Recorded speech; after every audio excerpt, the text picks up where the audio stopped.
திருவண்ணாமலையில் ஆந்திர இளம்பெண் பாலியல் வன்கொடுமை வழக்கில் கைதான 2 காவலர்கள் பணிநீக்கம் செய்யப்பட்டுள்ளனர். வேலையே பயிரை மேயும் அளவுக்கு தமிழகத்தில் சட்டம் ஒழுங்கு சீர்குலைந்திருப்பதாக எதிர்க்கட்சிகள் கடும் கண்டனங்களை தெரிவித்துள்ளன.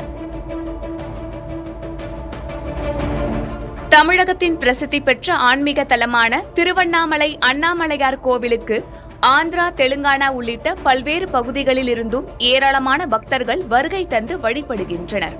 அப்படி அண்ணாமலையாரை தரிசிப்பதற்காக ஆந்திராவில் இருந்து 25 வயது இளம்பெண் தனது வளர்ப்பு தாயுடன் திருவண்ணாமலை நோக்கி வந்துள்ளார். வாழைத்தார் ஏற்றி வந்த சிறிய ரக சரக்கு வாகனத்தில் அவர்கள் பயணித்த நிலையில் ஏந்தல் புறவழி சாலை அருகே 29ஆம் தேதி நள்ளிரவு ரோந்து பணியில் ஈடுபட்டிருந்த காவலர்கள் சுரேஷ்ராஜ், சுந்தர் ஆகியோர் சரக்கு வாகனத்தை இடைமறித்துள்ளனர்.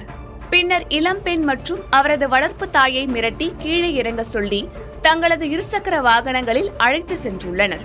சுமார் 3 கிலோமீட்டர் தூரம் சென்ற பிறகு வளர்ப்பு தாயை பள்ளத்தில் தள்ளிவிட்டு இளம்பெண்ணை கடத்தி சென்று பாலியல் வன்கொடுமை செய்ததாக புகார் அளிக்கப்பட்டுள்ளது.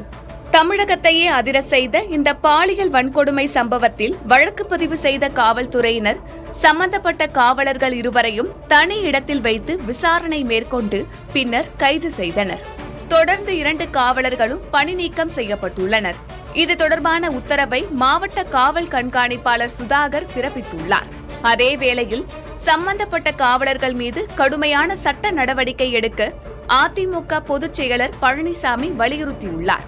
வேலையே பயிரை மேய்ந்த கதையாக நடந்துள்ள இந்த சம்பவம் தமிழகத்தின் மீதான அழியா களங்கம் என பாஜக மாநில தலைவர் நயினார் நாகேந்திரன் தெரிவித்துள்ளார்.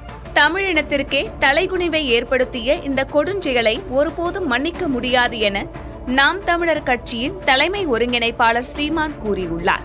தமிழ்நாட்டில் சட்டம் ஒழுங்கு சீர்குலைந்திருப்பதுதான் திராவிட மாடல் அரசின் சாதனை என பாமக தலைவர் அன்புமணி கண்டனம் தெரிவித்துள்ளார். திருவண்ணாமலையில் ஆந்திர பெண்ணிற்கு நடந்த கொடுமை தொடர்பாக பேசிய மாநில மகளிர் ஆணையத்தின் தலைவர் குமாரி, பாதிக்கப்பட்ட பெண்ணுக்கு பாதுகாப்பு மற்றும் கவுன்சிலிங் வழங்கப்படும் என்றும் 10 நாட்களுக்குள் அரசின் சார்பில் நிவாரணம் வழங்க நடவடிக்கை எடுக்கப்படும் எனவும் உறுதியளித்தார்.